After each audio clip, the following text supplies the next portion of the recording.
Hello audience, Mr. Z here, and today we'll be discussing the Russo-Japanese War, a struggle between two volatile empires for the goal of imperial expansion, global recognition, and restoration of glory. Mainstream sources will inform you of how quickly and decisively the Japanese defeated the Russian army, shocking the world with a demonstration of the might an Asian power could wield, and such a reading would likely have you think the Japanese were doing swimmingly back home.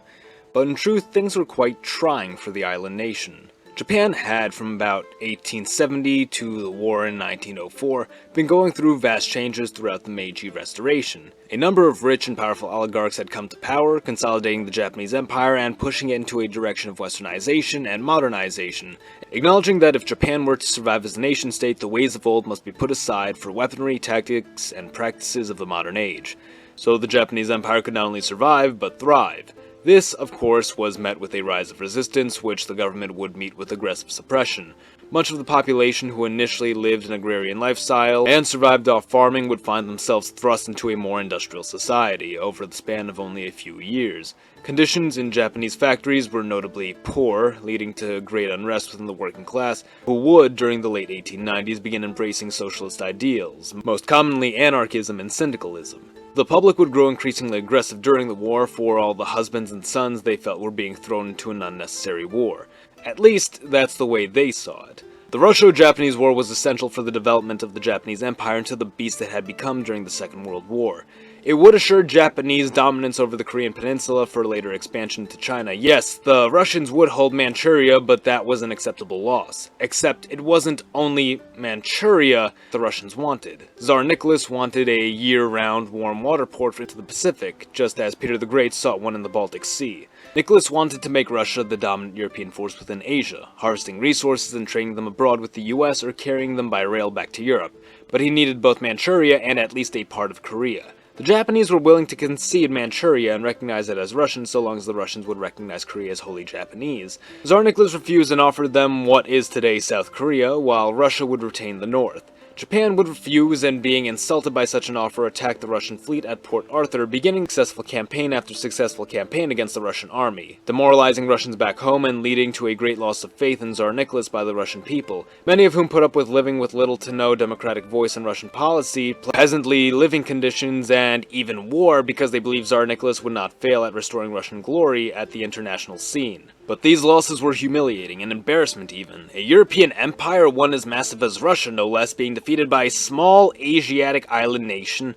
This kind of thing just didn't happen, but it did, and it was an embodiment of all of the failures of the Romanov autocracy summed up into one single war. It would light the candle for many who would go on to light the fuses of the Russian Revolution. And although the Japanese had won, that still did not satiate the public, who felt the gains were outweighed by the great cost of life, and rioting ensued in major cities throughout Japan. The Meiji oligarchs realized that there was an issue. They were enforcing a strict Japanese nationalist curriculum in their schools, and a loyalty to the emperor who would come to be perceived as a living god. Yet, still they'd riot. Still they refused to work unless they were given some say. It was all these socialist ideas that they were spreading amongst themselves. And thus the oligarchs would begin aggressively and harshly cracking down upon any and all left-wing groups within the nation, outlawing socialist organizations and creating a secret police force to deal with suspected agitators. In our timeline, Russia, having lost the faith of its people and only fostering greater resentment from its people, saw the outbreak of revolution and became a communist state, while Japan became a highly nationalistic empire. But what if things had changed? What if by some means Russia managed to defeat the Japanese Empire in the Russo-Japanese War? How this might happen? We could say better training, superior equipment, a sheer overwhelming number of troops stationed in Korea, or even launching the first strike. However it's accomplished, Russia turns the tables on Japan, and before we know it, Russian pride is on the rise, and the Japanese are on the retreat. Slowly but surely, the Russian army creeps its way down the Korean coast, leaving Japan with only a single port, while also capturing part of Hokkaido Island, just as the Japanese did with Sakhalin Island in our timeline. Tsar Nicholas begins a new age of trade for Russia in the North Pacific, having already begun work on the Trans-Siberian Railway and now being able to launch off from numerous ports throughout Korea, bringing wealth and pride to Russia, as well as crushing any early momentum for the Russian Revolution. Japan, on the other hand, is facing some early signs of internal rot. Protests against the oligarchs grow louder, and the living god's authority becomes much more questionable. Suppression is attempted, but nationalism is weighed down, and in its place rises only more and more dissent. Japanese production industry slows as many workers begin to strike, decrying the government as simply exploiting the Japanese people for the wealth and glory of the elite. The Japanese government would need to focus on continuing forward despite this, and simply go about putting down protest after protest, but unknowingly building greater and greater animosity among the public. And with that in their rearview mirror, they'd focus on creating a new plan for a greater Japanese empire.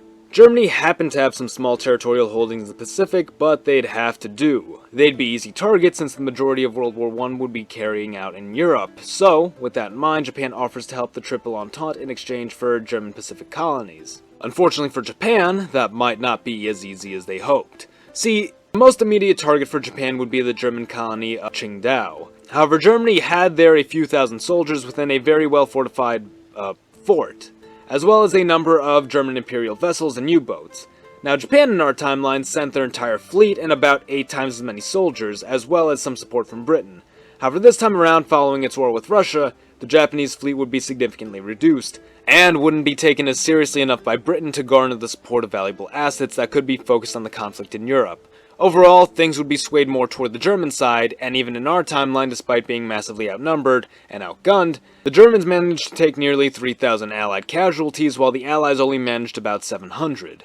Regardless of who wins this battle, the outcome would be the same. Japan would take another massive and embarrassing hit, weakening its military, and enraging not only families, but also workers in the military industry and reserve soldiers back home, until eventually, the Japanese people would take no more. Since 1912, Japan would have entered the Taisho era under the rule of Yoshihito, a man plagued by numerous neurological and health problems throughout his life. So much so that he was for the most part kept out of public sight, though with his ascension to emperor, this grew increasingly difficult. Yoshihito's reign in our time would be marked with a tremendous yielding to public demand for more democratic reforms, as the emperor had become seen as incapable of directing the day-to-day affairs of the nation. In this timeline, the Japanese public is more greatly radicalized and less tolerant of the government's incompetency, many turning to a large underground syndicalist party that had formed under the Meiji era and had been stockpiling arms to defend against the growing suppression of their ideology.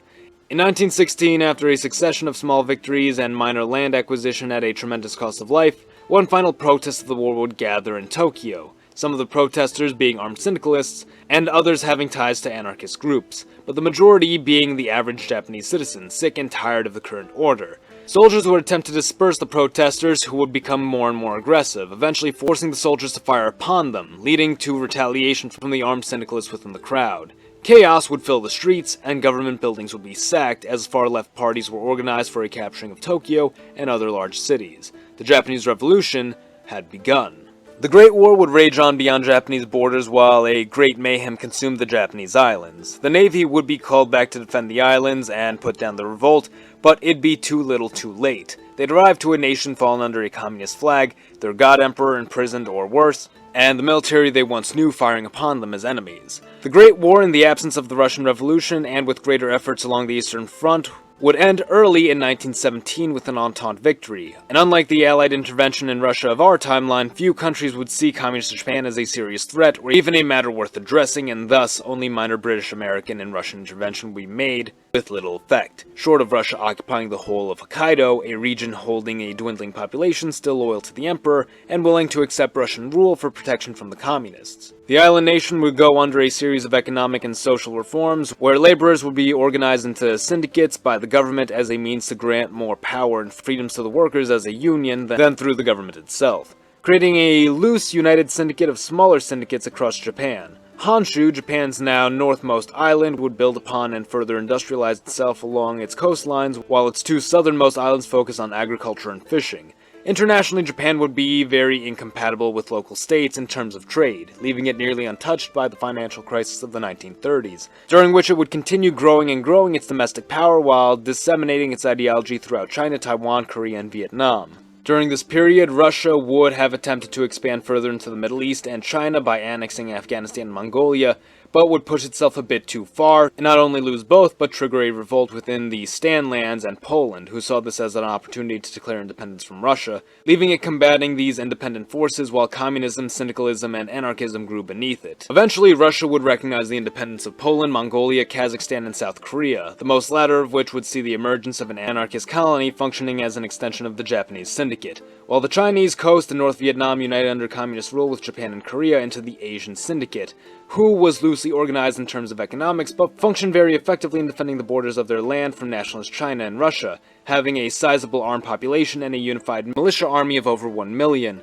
Though training would likely be varied during the initial years of establishment, this would likely improve, especially following the voluntary participation of many Asian syndicate soldiers in the Spanish Civil War on the side of the Anarcho-Syndicalists. In Spain, the nationalists would still win, but soldiers would return to the Asian syndicate better experienced and able to reform the militia into a more cohesive force, having seen the weakness of the anarchist army in Spain firsthand and correcting them in Asia. The syndicate would continue to expand throughout the Pacific, perhaps even reaching as far as Indonesia or the whole of Southeast Asia.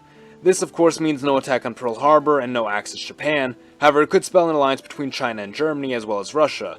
World War II thus never becomes a world war, as Germany may be more hesitant to attack a non-communist Russia, and simply might strongman them for access to resources or land in the Ukraine.